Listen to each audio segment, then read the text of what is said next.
Welcome to the Rimm-PODCAst, episode 30. This is the episode, and by the way, Happy New Year and Merry Christmas to everybody. I know it was a great thing again.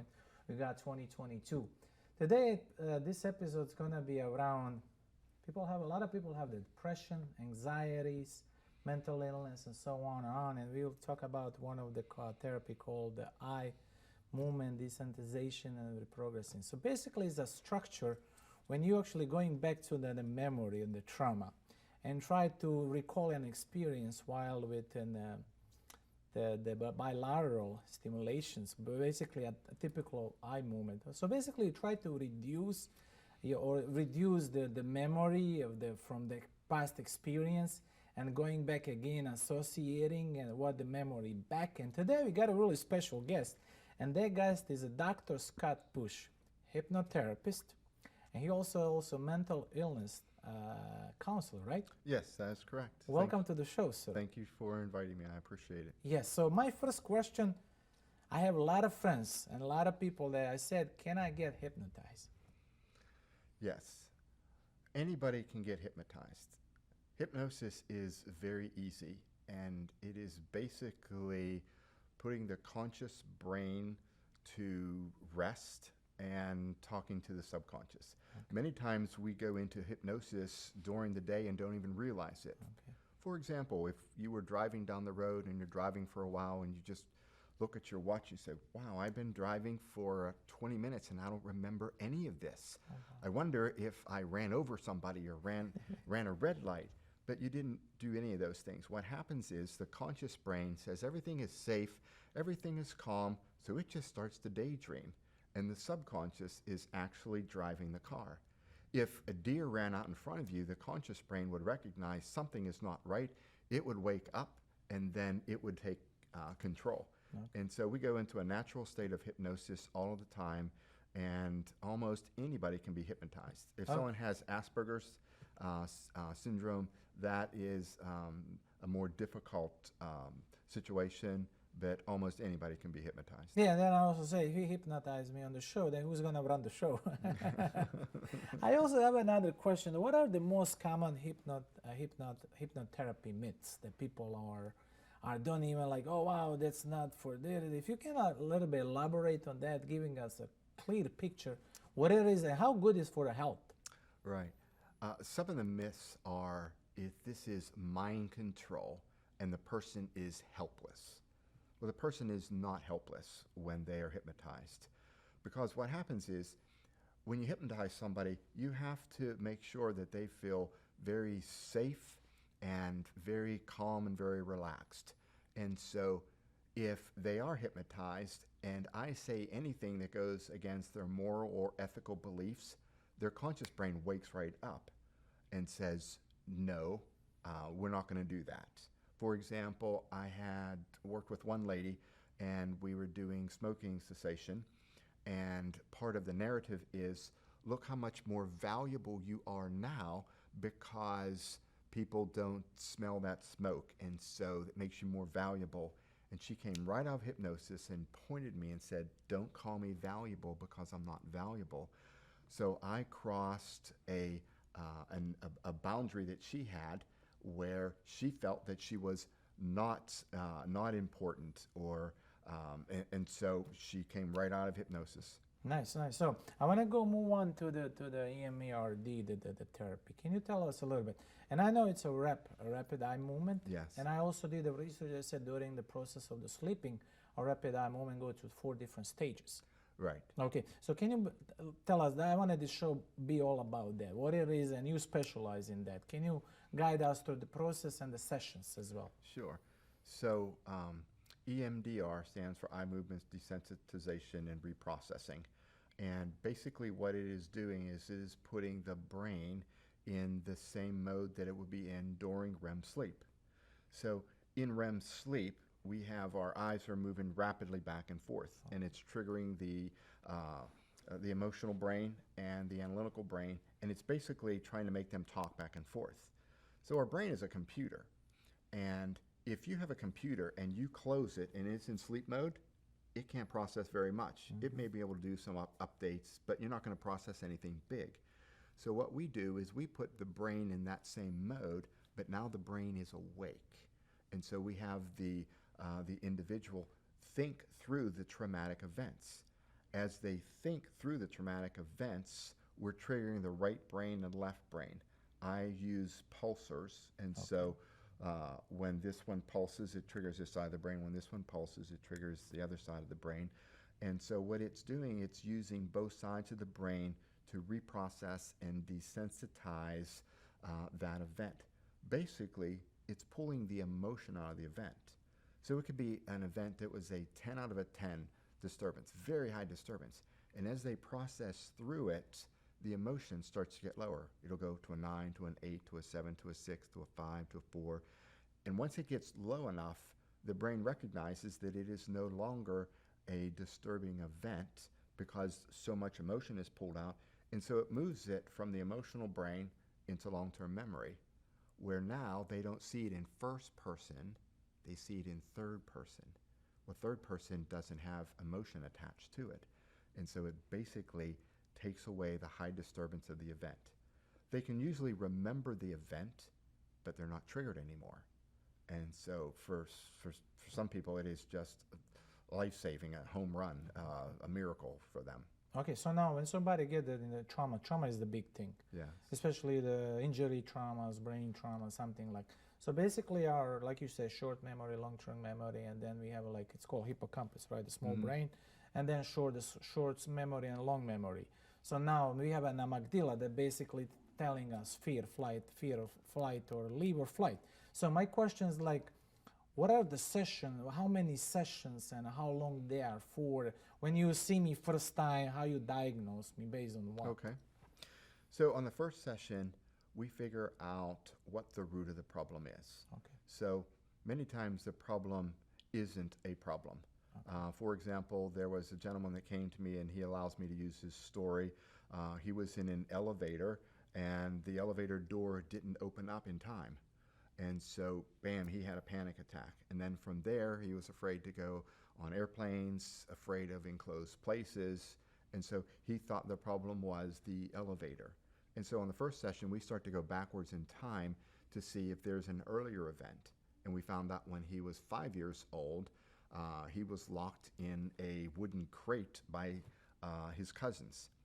And so I asked him about being in that wooden crate. I said, how disturbing was that at 5 years old? He said, it was horrific. It was a 10 out of a 10 disturbance. I said, okay. And then I gave him a bunch of different narratives to connect with that event. I feel powerless, I feel helpless, I'm not safe, I'm in danger. He said, powerless. So what happens is the event gets stuck in the emotional brain, and then when we're born, we see everything the way we were created to. But when that event happened, it's like he put on a lens. And it's not like a yellow lens you use for night driving or a rosy lens. It was a lens of, I'm powerless. And so then he started to be nervous in elementary school and teenage years. And then when that elevator didn't open up, he said, oh my God, I'm powerless. Bam, he has a panic attack. And so in order to fix it, we have to fix the earliest event, because that's where the lens went on.